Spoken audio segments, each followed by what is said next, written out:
BA second year में विद्यार्थी, आज हम जानेंगे कि जापान में डाइट क्या है, कैसे गठन होता है, क्या उसकी कार्य है।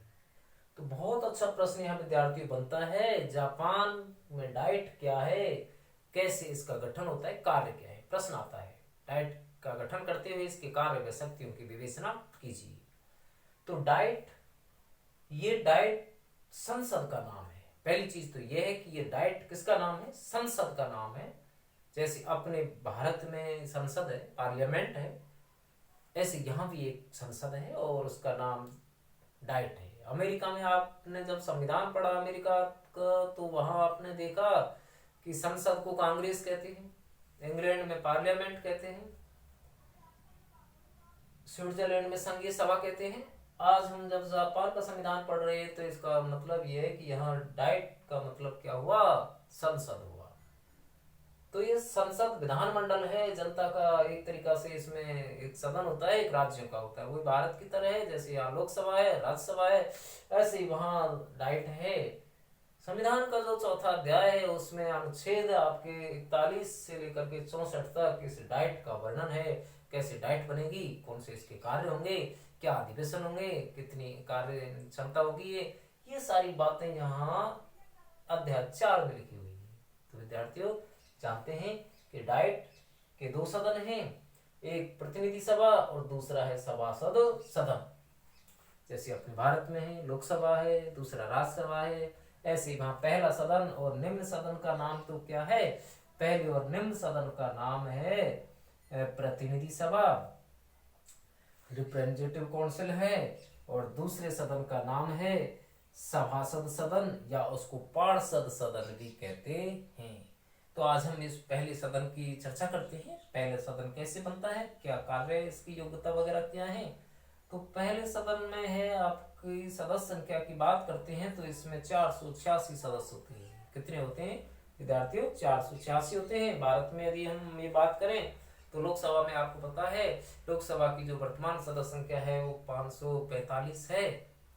तो यहाँ ये बात हो रही है यहाँ किसकी, जापान की संसद की और प्रतिनिधि सभा की बात हो रही है। 486 यहाँ सदस्य हैं और इन 486 सदस्यों का चुनाव जनता द्वारा प्रत्यक्ष रूप से व्यस्त मताधिकार के आधार पर किया जाता है।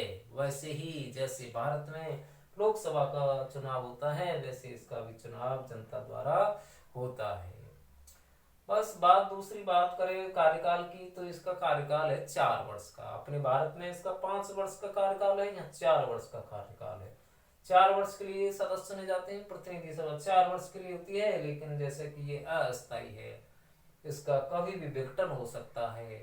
भारत में जैसे लोकसभा अस्थायी है वैसे ये भी अस्थायी है, और यदि इसका विघटन हो जाता है तो इसके नए चुनाव कराने होते हैं और एक नई सरकार का गठन होता है उस स्थिति में। तो यहाँ मान के चलो कि संसद जो है ना, प्रतिनिधि सभा जो है, इस प्रतिनिधि सभा के विरुद्ध मान के चलें कि अविश्वास का प्रस्ताव पारित कर दिया जाता है।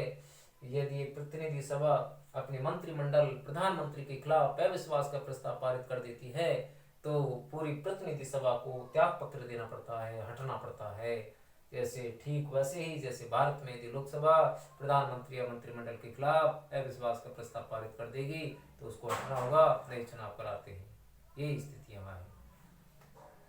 तो यहाँ अपने देश में तो 6 महीने में चुनाव कराने की व्यवस्था है, लेकिन वहां दूसरा नियम है। जहां अपने देश में 6 महीने में चुनाव होंगे, 6 महीने की व्यवस्था है, जापान में व्यवस्था है कि विघटन होने पर 40 दिन में चुनावों की व्यवस्था होती है। 40 दिन में कराने होते हैं, कहने का मतलब ये हुआ। अब हम बात कर लेते हैं कि जब इसके चुनाव हो जाते हैं तो इसका कार्यकाल 4 वर्ष का है, लेकिन ये एक तरीका से अस्थायी है।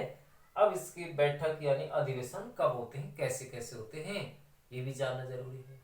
इसकी बैठक का अधिवेशन होते हैं 3 तरीका के होते हैं। एक तो साधारण होता है, एक असाधारण अधिवेशन होता है, एक होता है विशेष अधिवेशन।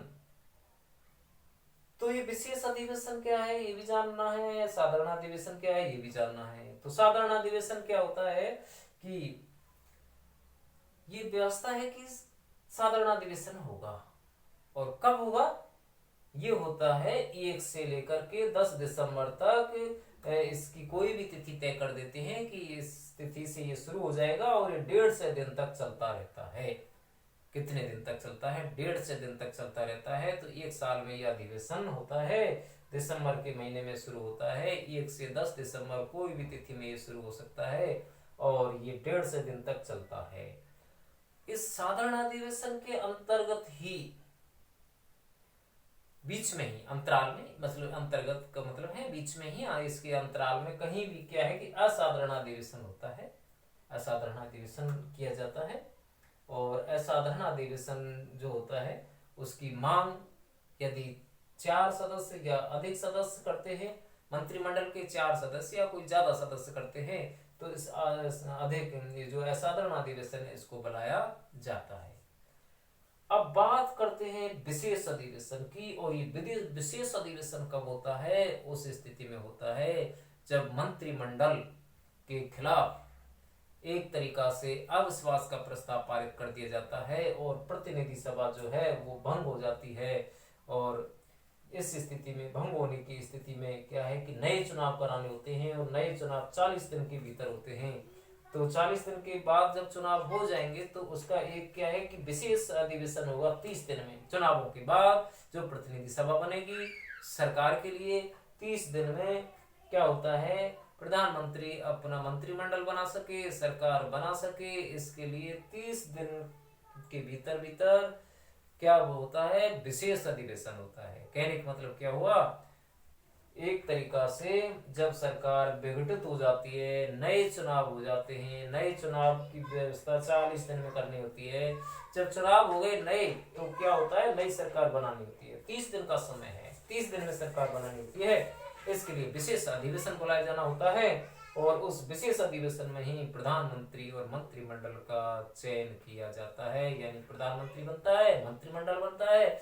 इस चीज को वहां विशेष अधिवेशन के रूप में देखते हैं या जानते हैं। तो ये चीज यहाँ क्लियर हो गई कि 3 तरीका के यहाँ अधिवेशन है, साधारण है, असाधारण है, जो कि बीच में होता है साधारण के में। और यदि सरकार भंग हो जाती है, नए चुनाव होते हैं, 40 दिन में होते हैं, चुनावों के बाद विशेष अधिवेशन होता है। विशेष अधिवेशन क्यों होता है? प्रधानमंत्री और मंत्रिमंडल बनाने के लिए होता है। सीधी सी बात। अब बात कर रहे हैं यहाँ पर कि ये जो प्रतिनिधि सभा है, इस प्रतिनिधि सभा के लिए क्या है कि चुनाव लड़ने की बात आती है कि कौन व्यक्ति चुनाव लड़ सकता है। तो इसमें बात बहुत सरल है कि वो एक तरीका से 25 वर्ष की आयु पूरी कर चुका हो। जापान का एक तरीका से क्या है कि नागरिक होना चाहिए। एक तरीका से कोई किसी सरकारी लाभ के पद पर नहीं होना चाहिए। पागल, कोड़ी, दिवालिया ऐसी स्थिति का व्यक्ति नहीं होना चाहिए। तो ये साधारण साधारण सी बात है जो यहाँ भी अनिवार्य है। तो ऐसी बातों को पूरा कर रहा है तो वो क्या है कि चुनाव का पात्र है, अधिकारी है। तो यहाँ प्रतिनिधि सभा, उसके अधिवेशन, उसके लिए चुनाव की व्यवस्था, उसके लिए कार्यकाल, ये बातें हमने की। सदस्य संख्या की भी बात हमने की कि कितने सदस्य होते हैं इसके अंदर। तो सदस्य इसमें कितने होते हैं? 486 होते हैं जो जनता द्वारा चुने जाते हैं। ये एक तरीका से यूं कह लें कि ये एक तरीका से कैसे व्यक्ति हैं, जनता के प्रतिनिधि हैं, जनप्रतिनिधि होते हैं। और इसकी जो बैठक हैं वो साधारण, असाधारण और विशेष 3 तरीका की होती हैं। और इसका विघटन यदि कर दिया गया है तो उस विघटन की स्थिति में 40 दिन में चुनाव कराने पड़ते हैं। और जब 40 दिन में चुनाव हो जाते हैं तो उसके बाद एक फिर सरकार बनाने के लिए विशेष अधिवेशन होता है और वो 30 दिन के सरकार बनाने के लिए 30 दिन के भीतर होता है, 30 दिन के भीतर किया जाता है। कहने का मतलब ये है। अब एक चीज और है यहाँ पर, गणपूर्ति। गणपूर्ति क्या है? गणपूर्ति का मतलब है जैसे भारत में जो संसद है उसकी बैठक करने के लिए 1/10 की व्यवस्था है। यहाँ पर जापान में वो 1/3 है। जब तक 1/3 सदस्य उपस्थित नहीं होंगे तब तक इसकी कोई भी बैठक आयोजित नहीं होती है। इसी को कहते हैं गणपूर्ति और इसी को कहते हैं कोरम। ठीक है, कोरम। एक है यहाँ सचिवालय, सेक्रेटरी, जिसका मुखिया जो अध्यक्ष है वो सचिव होता है, सेक्रेटरी होता है। ये एक तरीका से ये मान लीजिए प्रशासनिक अधिकारी होता है, जितने भी कार्य सचिवालय में होते हैं उन पर अपने साइन करता है, और मुख्य जिम्मेदार व्यक्ति होता है एक तरीका से सचिवालय का। और साथ ही साथ हम बात करें कि जो प्रतिनिधि सभा है उसके विशेष अधिकार क्या है। प्रतिनिधि सभा के सदस्यों को विशेष अधिकार होता है, जब भी कोई अधिवेशन होना होता है तो उस अधिवेशन से पहले उनको कोई किसी मामले में गिरफ्तार नहीं करेंगे, और बंदी भी बना लिया है तो उसको क्या है कि अधिवेशन में भाग लेने के लिए रिहा किया जाएगा, ये विशेष अधिकार होता है। और साथ ही साथ उनको कोई बोलने का, विचार व्यक्त करने का ये भी अधिकार होता है, विशेष अधिकार होते हैं उनके लिए।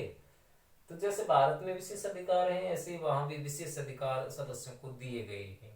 विशेष अधिकारों में एक उनको वेतन भी दिया जाता है, और एक तरीका से उनको भत्ता है ये देने की सुविधाएं हैं, ये सारी चीजें उनको मिलती हैं। तो यहाँ हमने क्या देखा कि एक प्रतिनिधि सभा है, और उस प्रतिनिधि सभा में जनता के प्रतिनिधि होते हैं। अब एक दूसरा सदन है, उसका नाम है सभासद सदन, और या उसको पार्षद सदन भी कहते हैं, जो कि स्थायी है और इसके सदस्य 6 साल के लिए चुने जाते हैं। इसके बारे में डिटेल जो है और कल की वीडियो में देखेंगे, और फिर इसके कार्यों की चर्चा हम करेंगे। ठीक है, चलो।